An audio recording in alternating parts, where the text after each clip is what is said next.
ಜೋರಾಯಿತು ನಡುಕ. ಪಾಕ್ ಸೇನೆಯ F-16 ಕ್ಷಿಪಣಿ ಉಡಾವಣೆಗೆ ಭಾರತ ಈಗ ಕೌಂಟರ್ ಆಗಿ ಮತ್ತೊಂದು ಕ್ಷಿಪಣಿಯನ್ನ ಉಡಾವಣೆ ಮಾಡಿರುವುದು. ಭಾರತೀಯ ವಾಯುಸೇನೆಯಿಂದ S-400 ಕ್ಷಿಪಣಿ ಎಂಟ್ರಿ ಆಗಿದೆ. ಇದರ ಮೂಲಕ ಭಾರತವನ್ನ ಕೆಣಕಿದಂತ ಪಾಕಿಸ್ತಾನಕ್ಕೆ ಸರಿಯಾಗಿ ಏಟು ಕೊಟ್ಟಿದೆ. ಭಾರತ ಸೇನೆಯ ಬಲಭೀಮ S-400 ಅನ್ನ ಕಂಡು ಪಾಕ್ ಈಗ ಕಂಗಾಲಾಗ್ಬಿಟ್ಟಿದೆ.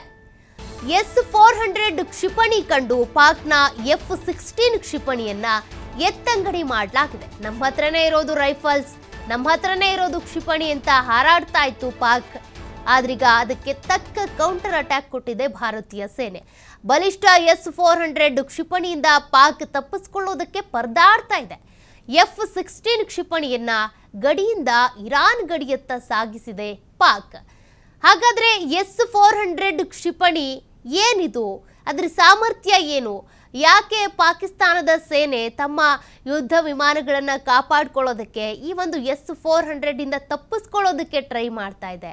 ಅದರ ಸಾಮರ್ಥ್ಯವನ್ನು ನೋಡುವುದಾದರೆ S-400 ನಮ್ಮ ಭಾರತೀಯ ಸೇನೆಯ ಮತ್ತೊಂದು ಯುದ್ಧ ಕ್ಷಿಪಣಿ. ಅದ್ರ ಬಗ್ಗೆ ನೋಡೋದಾದರೆ S-400 ಕ್ಷಿಪಣಿಗೆ ಈಗಾಗಲೇ ಪಾಕ್ ವಾಯುಸೇನೆ ಬೆದರಿಬಿಟ್ಟಿದೆ. ಹೀಗಾಗಿ ಇರಾನ್ ಗಡಿಯತ್ತ ಕಳಿಸ್ಕೊಂಡಿದೆ ತಮ್ಮ ಒಂದು ಕ್ಷಿಪಣಿಯನ್ನ.